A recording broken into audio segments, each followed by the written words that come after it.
कोरी, मैं तुमसे शादी करना चाहता हूँ और अगर तुमने मना कर दिया तो पेड़ से कूदकर जान दे दूंगा अपनी। चल बे काले कौवे, तू तो बहुत काला है। टुनटुनी, अगर मैं गोरा हो जाऊँ तो करोगी तुम मुझसे शादी? जिसके पंख बहुत रंग बिरंगी होगे उसी से करूंगी शादी मैं तो। तुम तो बहुत काले हो। जाओ जाओ, मैं नहीं करती तुमसे शादी वादी। अगर मैं अपने पंख रंग बिरंगी कर लूं तब तो करोगी ना तुम मुझसे शादी? वैसे भी मैं 2 दिन से नहाया नहीं हूँ, मैं भी सुंदर सा बनकर आ जाऊंगा। इतना कहकर कालू कौवा वहाँ से चला जाता है। वो सोचने लगता है, अपने पंख रंग बिरंगे कैसे करूं? तभी वहाँ पर चील आ बैठती है। वो चील से बातचीत करने लग जाता है। चील को अपनी सारी परेशानी बताता है। चील दीदी, मैं तो परेशान हो चुका हूँ। टुनटुनी तो मुझे पसंद ही नहीं करती, बोलती है मैं तो किसी गोरे कौवे से शादी करूँगी जिसके पंख रंग बिरंगी होंगे। इसमें कौन सी बड़ी बात है? तुम अपने पंखों पर रंग बिरंगी पेंट करवा लो, फिर टुनटुनी तुमसे शादी कर लेगी। अरे हाँ, तुमने मुझे पहले क्यों नहीं बताया? मैं अभी जाकर अपने पंख रंगवा लेता हूँ। तभी कौवा एक पेंटर के पास जाता है और अपने पंख रंग बिरंगे रंगवा लेता है। मैं तो हो गया रंग बिरंगा। अब टुनटुनी चिड़िया मुझे शादी के लिए मना नहीं करेंगी। अब चलता हूँ टुनटुनी चिड़िया के पास। कौवा खुश होकर टुनटुनी के पास चल देता है। वो कुछ ही दूर चला था, तभी अचानक से बारिश आने लगती है और कौवे पर लगा सारा रंग बारिश की वजह से बह जाता है। तभी वो टुनटुनी के पास पहुंचता है। देखो टुनटुनी, अब मेरे पंख कितने सुंदर और रंग बिरंगी हो चुके हैं। तुम कहाँ से रंग बिरंगी हो गए? तुम तो अभी काले हो और काले के काले ही रहोगे। तुम्हारे पंख कभी सुंदर नहीं हो सकते। मुझे नहीं करनी तुमसे शादी वादी। जाओ यहाँ से, चले जाओ काले कौवे। कौवा चील के पास जाता है और उसे सारी बात बताता है कि टुनटुनी ने उसे फिर से काला कौवा बोला। तुम एक काम करो, तुम चाहो तो किसी और पक्षी के पंख लगा सकते हो, कोई ना कोई तो पंख दे ही देगा। जाओ और किसी परिंदे के सुंदर पंख ले आओ। क्या कहा? किसी और परिंदे के पंख? लेकिन मुझे कोई पंख क्यों देगा? यार, मैं पंख कहाँ से लाऊं? अब सोच रहा हूँ किसी पक्षी के पास जाऊं। इतना कहकर कौवा उड़ जाता है और मोनी चिड़िया के पास जा पहुँचता है।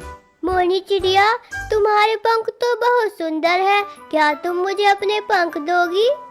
मैं नहीं दूंगी अपने रंग बिरंगी सुंदर पंख। जाओ और किसी और से ले लो। चिड़िया, अगर तुम मुझे पंख दे दोगी तो मेरी शादी टुनटुनी से हो जाएगी। कौवा निराश होकर वहाँ से उड़ जाता है। बेचारा पूरे जंगल में घूमता फिरता एक मुर्गे को देखता है। कौवा उसके पास पहुँचता है और उससे कहता है, मुर्गे, क्या तुम मुझे अपने पंख देना पसंद करोगे? मुझे रंग बिरंगी पंख लगाकर टुनटुनी से शादी करनी है। क्यों नहीं, क्यों नहीं, मैं दे सकता हूँ तुम्हें अपने पंख, लेकिन उसके लिए तुम्हें मुझे कुछ मक्का के दाने खिलाने पड़ेंगे। भुट्टे के दाने तो मैं ले आऊंगा मुर्गे भाई, चुरा कर।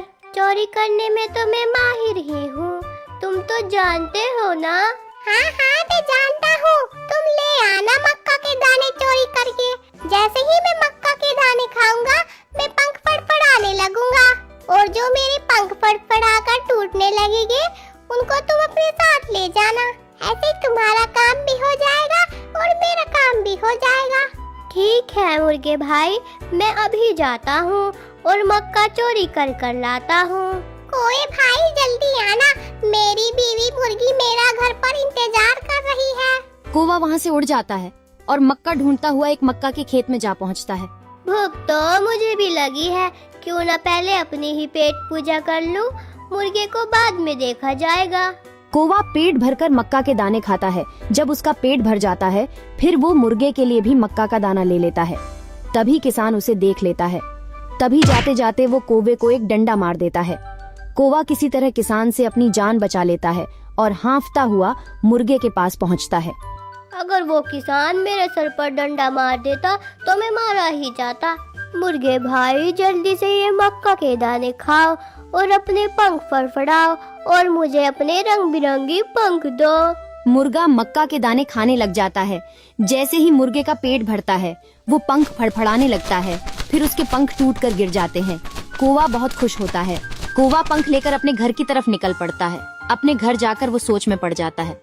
अरे ये पंख तो एक ही साइड के हैं। टुनटुनी तो दोनों साइड पंख देखेगी। अब मैं दूसरी साइड के पंख कहाँ से लाऊं? चलो फिर से पंख ढूंढने चलता हूँ। कोई ना कोई तो पंख दे ही देगा। तभी कौवा जंगल में पंख ढूंढने निकल पड़ता है। वो मीठू तोते के पास जाता है। बताओ बताओ कैसे आना हुआ कौवे? मीठू मीठू मेरे प्यारे दोस्त, मीठू भाई, मुझे तुम्हारे पंख चाहिए क्योंकि मुझे ऐसे सुंदर पंख की जरूरत है। ठीक है, तुम्हें अपने पंख तो मैं दे दूंगा, लेकिन उसके लिए तुम्हें मेरा कुछ काम करना होगा।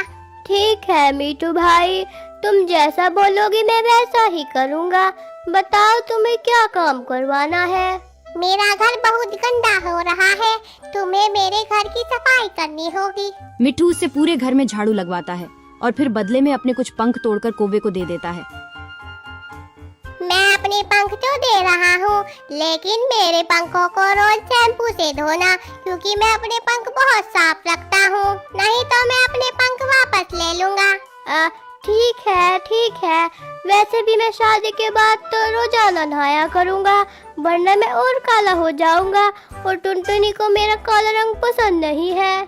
इतना कहकर कौवा पंख लेकर उड़ जाता है और वो एक दुकान पर पहुंचता है। वहाँ से वो एक ग्लू खरीदकर घर ले आता है। फिर उन पंखों को ग्लू से चिपकाने लगता है। वाह कल्लू, तो बहुत सुंदर लग रहा है। अब देखना टुनटुनी तुझसे शादी करने के लिए कैसे पीछे पड़ेगी। अब चलकर टुनटुनी को दिखाता हूँ। कौवा टुनटुनी के घर चला जाता है और जाकर टुनटुनी को आवाज देता है। टुनटुनी दरवाजा खोलो, देखो मैं तुम्हें लेने आ गया हूँ। जल्दी से दरवाजा खोलो टुनटुनी। इतना सुनकर टुनटुनी बाहर आती है। देखो मुझे, अब मैं कितना सुंदर और रंग बिरंगा लग रहा हूँ। अब मैं तुमसे शादी करने आया हूँ। अब चलो मेरे साथ टुनटुनी। तभी टुनटुनी कहती है कि उसने तो शादी कर ली है। क्या कहा टुनटुनी? तुमने शादी कर ली? देखो मैं रंग बिरंगी पंख लगा कर आया हूँ और तुमने शादी कर ली। जब कौवा वहाँ से नहीं जाता, टुनटुनी अपने पति को बुला लेती है। अजी देखिए जरा, ये कौवा मुझे बहुत परेशान कर रहा है, आप ही संभालो इसको। इतना सुनकर टुनटुनी के पति को गुस्सा आ जाता है और वो कालू की पिटाई कर देता है। कालू कौवे के सारे रंग बिरंगे पंख टूट जाते हैं और वो पहले के जैसा ही हो जाता है।